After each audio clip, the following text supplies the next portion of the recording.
staying healthy, staying sexy, staying young is what living life is all about. And if you have doctors that have proven treatments that keep people young and healthy so they don't get sick, you want people to know about these treatments and that they exist. This episode is brought to you by Gainswave. Gainswave is a treatment done at your doctor's office to optimize erection quality without the need of Viagra, Cialis. It's non-surgical, there's no needles, and it has an amazing success rate. To find a Gainswave provider, go to gainswave.com. That's GAINSWAVE.com. I'm ready. This is Mark L. White with Health Hacks, and I'm so excited to see Dr. Judson Brandeis. Dr. Brandeis is one of our medical advisors. He's a good friend of mine. We've had him on our show before. And now we're here in the COVID era. And, you know, it's funny because I have friends who, I'm married. I have my wife, but I have friends who like to play the field. They like to bring girls home with them. And they came to me and they said, Mark, can I get, like, how is this going to affect my sex? Can I get COVID? I assume if you kiss a girl, you get COVID. I don't know how else it's transferred, but like, what is COVID? Like, you're probably one of the most well-known experts, being a urologist and having, dealing with guys, but what's the effects of COVID and how has it changed sexual function? Tell me about that. Yeah, so the interesting thing is, you know, COVID clearly has affected people's interpersonal relationships. And so we all hear about wear masks, we all hear about social distancing. And so I don't really honestly have much more to contribute to that other than, you know, you clearly can catch COVID from kissing other people, being close to other people, being intimate with other people. And for some reason, COVID seems to be more infectious than many of the other airborne diseases like flu and so on and so forth. The really interesting thing to me is what COVID does to the immune system and what the pathogenesis of COVID really is. So people that catch COVID, especially really bad COVID, generate a hyperimmune state, meaning that their immune system vigorously attacks COVID. And what actually happens is that in this huge immune response, your body actually causes itself damage. And so let me back up a little bit. You have two different types of immune responses. You have the immune response where you have antibodies, but that's a learned immune response. So think of it this way, like the US military took out bin Laden, right? We knew exactly where bin Laden was. We knew exactly what he looked like. And so all we had to do was send a helicopter in and have our Navy SEALs go and take out that individual person, okay? But your immune system can't do that with COVID because it's never been exposed to COVID before. So if using that same analogy, instead of going out and taking out bin Laden, we would have to carpet bomb the entire town that bin Laden was in to take him out. And that's what your immune system is actually doing. But it does it on the inside of blood vessels. And what happens is when your immune system does it, it pours all sorts of acids and inflammatory cytokines and all these things that it uses to kill viruses and bacteria. And on the inside of blood vessels, you have this really gentle layer that almost looks like a hairbrush called the glycocalyx. And that glycocalyx is a level of sugar that protects what are called the endothelium. The endothelium are the little cells that line the inside of blood vessels that are really, really critically important. So if you generate this massive immune response, you destroy the glycocalyx and you injure the endothelium. When you injure the endothelium, you begin to generate what we call atherosclerosis. So a blockage or a buildup of plaque on the inside of blood vessels. But with COVID, what also happens is you generate thrombosis or clots. And so as it turns out, COVID is a vascular disease. So when they did autopsies on men from Italy that died of COVID, it turns out they didn't have pneumonia. they had a stroke of their lungs. They blocked the blood vessels going to the lungs. And that's the true danger of COVID, is a vascular disease. So you can get heart attacks like that poor 41-year-old congressman the other day that was totally healthy. He died of a heart attack because the endothelium of the coronary blood vessels was destroyed. And because it got destroyed, he developed blood clots in the coronary arteries and he died of a heart attack. So bringing that down to the blood vessels to the penis, right? Because the blood vessels to the penis are only 1 or 2 millimeters. The blood vessels to the heart are 3 or 4 millimeters. If you block the blood vessels to the penis, then you get erectile dysfunction. Have you seen in your practice men who have survived COVID and they can no longer get erections because of the after effects? I have an amazing story. A colleague of mine called me up out of the blue and said, I have erectile dysfunction. And I said, well, okay, tell me about it. And he had actually done Gainswave. He had been taking a firm. He had done high doses of Cialis. And so I said, tell me more. He said, well, okay, I was doing fine. And then I went to someone's destination wedding and someone had COVID. Everyone got COVID. And after that, I ended up with almost total erectile dysfunction. And so it's really happens. Like in the Dopplers, you could actually see the damage, I would assume, caused by COVID. And like when you do a Doppler of the penis? The thing about Dopplers of the penis is you actually have to inject a vasoactive agent to cause an erection. So if you were to go through the trouble of doing that, you certainly would see blockage of the internal pudendal and possibly even the deep cavernosal arteries. Wow. So if you're a guy who has this, do they know enough about COVID to say this is a temporary effect and things are going to get better, or are they going to have erectile dysfunction for the rest of their lives? Yeah. So that's actually, it's a two-part question, really. An ounce of prevention is worth a pound of cure. And so like I had a friend the other day in Chicago call me up and said, he was losing his sense of taste and smell. He had been exposed to a family member who had COVID over Thanksgiving. And I said, okay, this is what you need to do. And for people that are listening, please spread this advice to anyone that you know that gets COVID, okay? What you need to do is take an aspirin, 325 milligram aspirin, okay? Because it's a blood thinner. The next thing you need to do is take a firm or a citrulline-based nitric oxide booster. We produce a firm. It's available at affirmscience.com.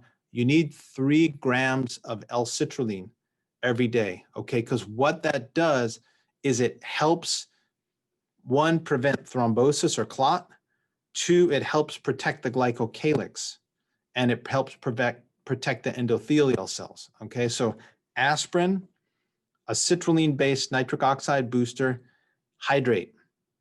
Okay, the pathogenesis of COVID is blockage of blood vessels, right? So you hear about COVID toes, right? People get problem with their feet and their toes because you get thrombosis of the blood vessels that go to the toes. Remember, the 2 places that are furthest from the heart are the toes and the penis. So anything that happens to the toes is happening to the penis. So hydrate, aspirin, Affirm, or some sort of citrulline-based nitric oxide booster are really essential to preventing COVID. Okay, and is this something that will go, does the body start getting better, or is this something that they're going to have to live with? I don't think anyone really knows, to be perfectly honest. I mean, if something like that happens in the heart, what we do is we put someone on streptokinase or some sort of clot busting drug to break up the clot, or we do an angiogram and put a stent in or do a balloon dilation, but you don't really do that to the penis. And so I'm concerned that thrombosis of these blood vessels and atherosclerosis will become either semi-permanent or permanent. You know, it's the same thing that happens with smoking and with diabetes, but it's massively accelerated. With smoking and diabetes, it happens over 20 years. With COVID, it happens over 20 days. Wow.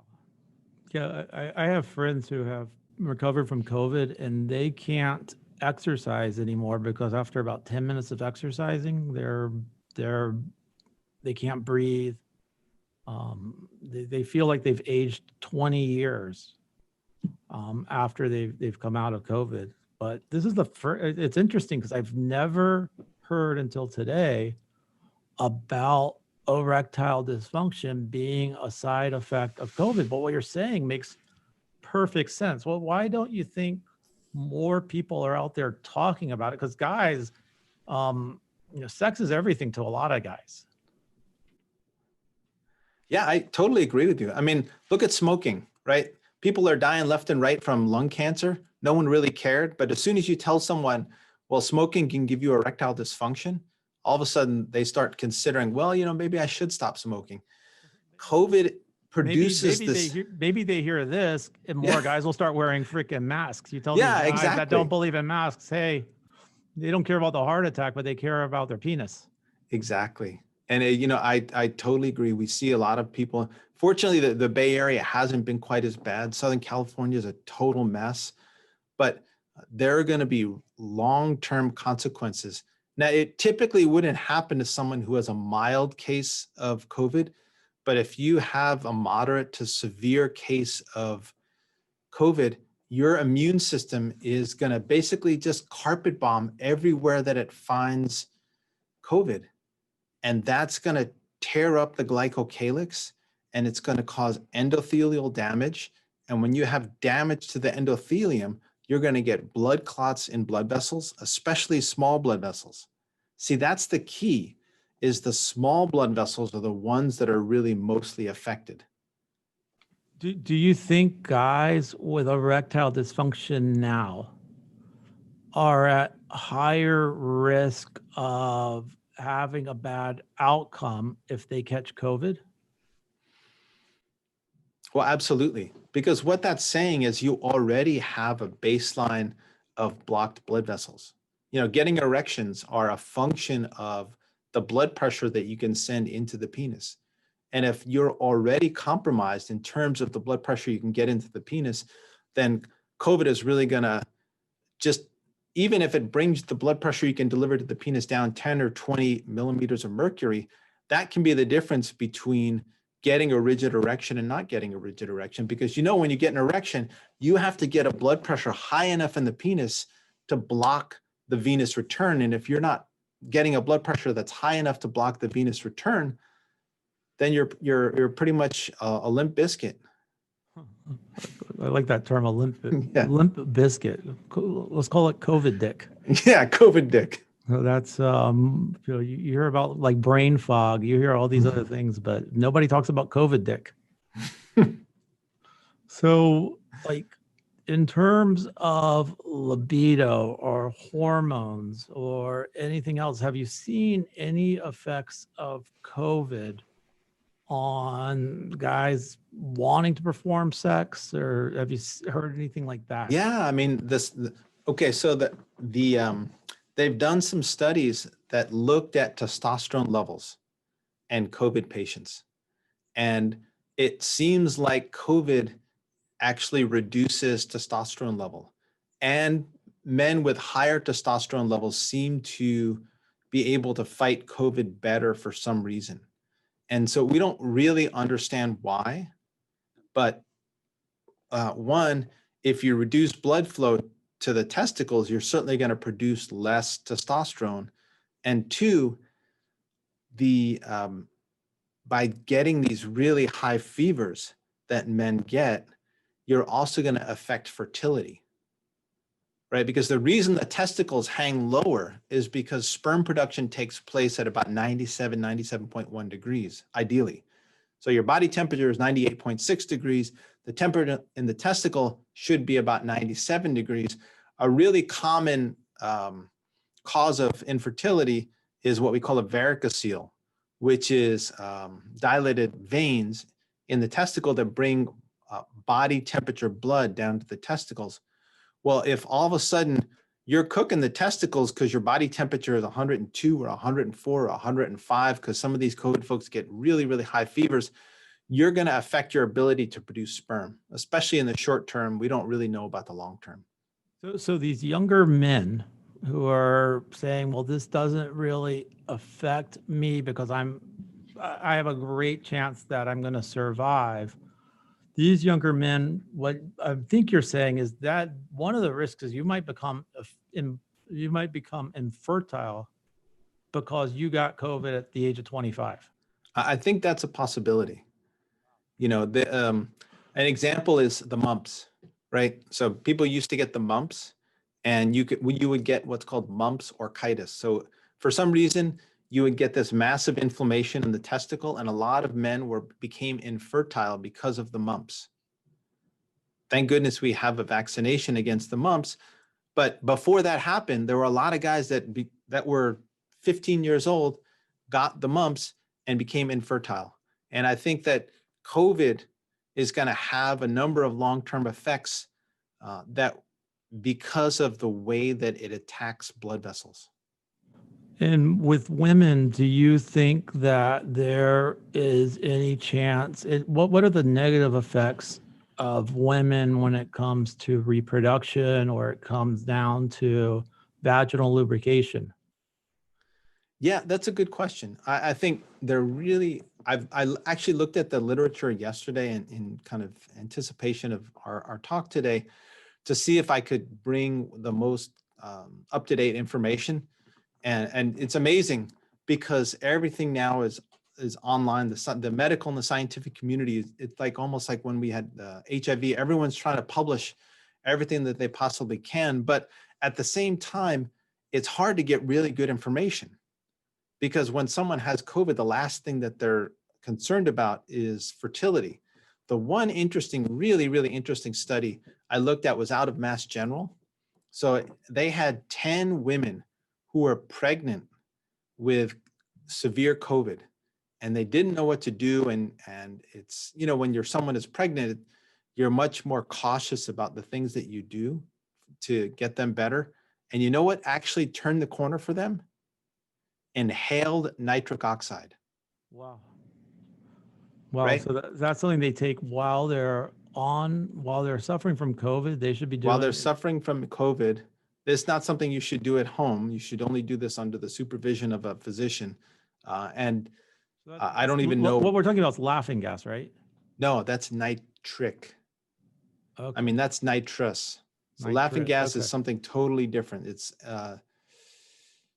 N3O2 or something like that. Nitrous is different than nitric. Nitric oxide is NO. And so pure nitric oxide, which is what's in a firm, or what the citrulline produces, or it's an inhaled gas, actually turned the corner for these women because it helped the vascularity, it helped the blood vessels. It's, you know, it's really I'm really kind of disappointed in the scientific community, like Dr. Fauci and Dr. Schaffner and all those folks. They get on, it's important to tell people like wear masks and social distancing and all that stuff. But you know, I feel like people are more intelligent than that. And if you actually explain the pathogenesis of how this is happening and the damage that it's causing, people are going to be smart enough to actually understand the kind of things that they need to do to protect themselves, which once again is hydrate like heck if you get it, aspirin 325 milligrams once a day, and a nitric oxide booster to help protect the glycocalyx of the endothelium and the endothelial cells themselves. Is it a good idea? Like, and this, I first of all, this is fascinating for me. And the first thing I want to do is go home and start popping a firm and taking baby aspirin. But should I be doing that? Like, if I start now, or if people are listening to this and saying, well, you know, I don't know how I can get it. Like, if they start taking a firm now, will they have a better outcome if they do happen to get COVID, or should they only be really looking at these when they get COVID? So certainly if you get COVID, absolutely take the aspirin, take the nitric oxide booster, stay well hydrated, do deep breathing exercises, move your legs, right? A lot of people get deep venous thrombosis because they're just sitting in bed and they're not moving their legs. They get DVTs that move out. Like a lot of COVID patients are dying of pulmonary embolus, right? Anything that you can do to keep the blood flow moving and protect the inner lining of blood vessels, that's what you have to do, because that's the primary defect of COVID.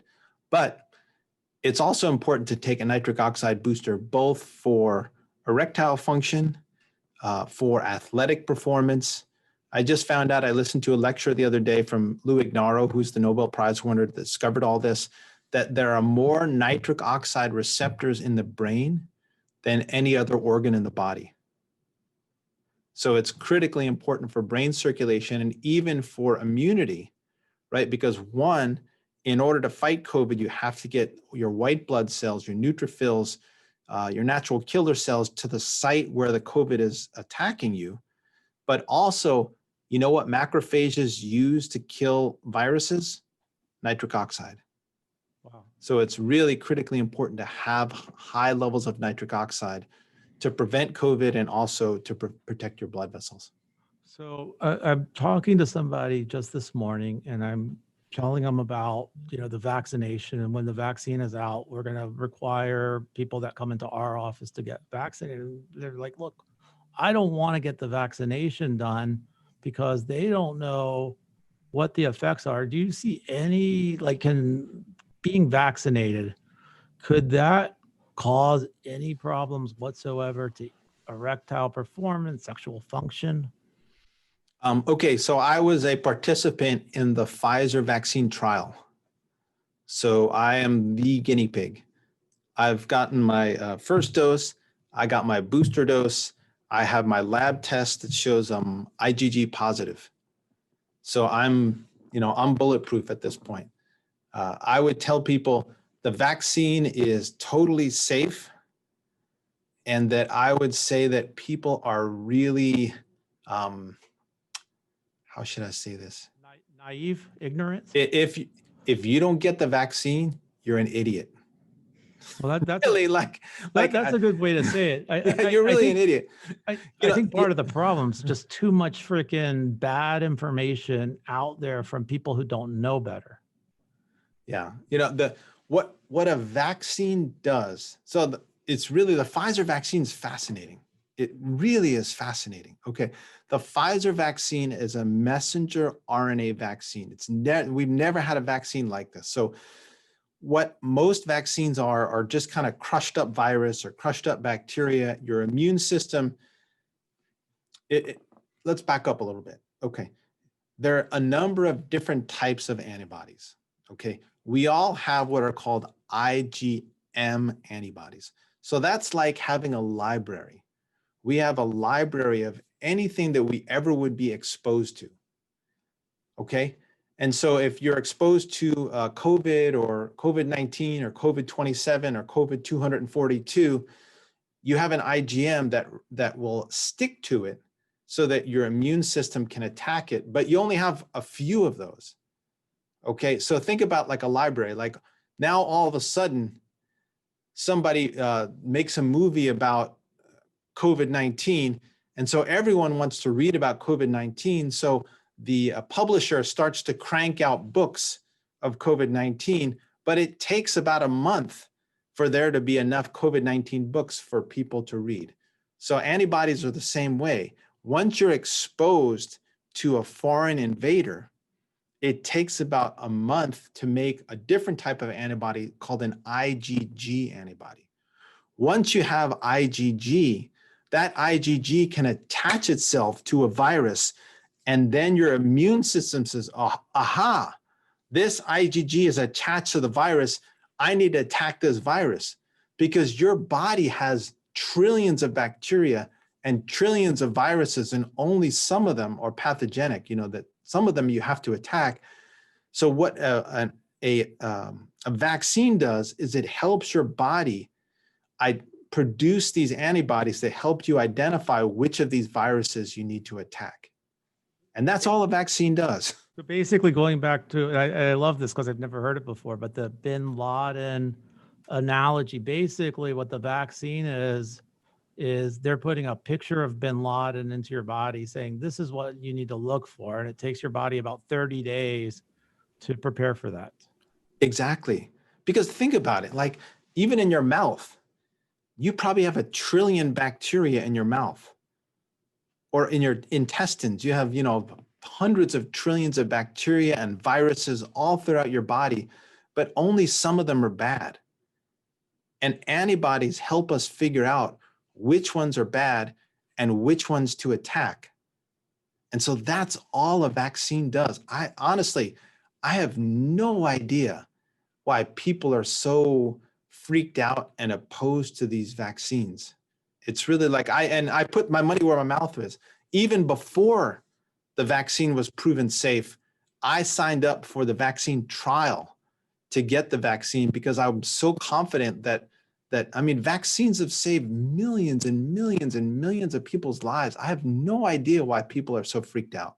My wife actually was in the Moderna study and she got the actual vaccine. She did not get the placebo. And the side effects were mild. She had a fever for about half a day. And now she has that confidence. I mean, she still wears her masks and she still does everything. But I mean, it's surprising how many people come to me and they said, Mark, I cannot believe you let your wife get vaccinated. I'm like, well, are you freaking kidding me? I'm upset that I wasn't able to get vaccinated. They didn't accept me. Yeah, well, the thing is, you could either take the risk of a vaccine or you could take the risk of erectile dysfunction. Well, I'll take the vaccine. I'll take the vaccine any day. Man, you know what? Like everybody should know. Like if they wanted to see more people wearing masks, they should really publicize that a side effect of COVID is erectile dysfunction and infertility. And you'll see guys freaking line up to wear masks. Because guys, one thing I've noticed just doing this for years is when it doesn't, if you tell a guy, well, the risk of this is a heart attack, they're like, well, I'll take my chances. The risk of this is brain fog, I'll take my chances. But if you tell a guy your penis will stop working, guys will freaking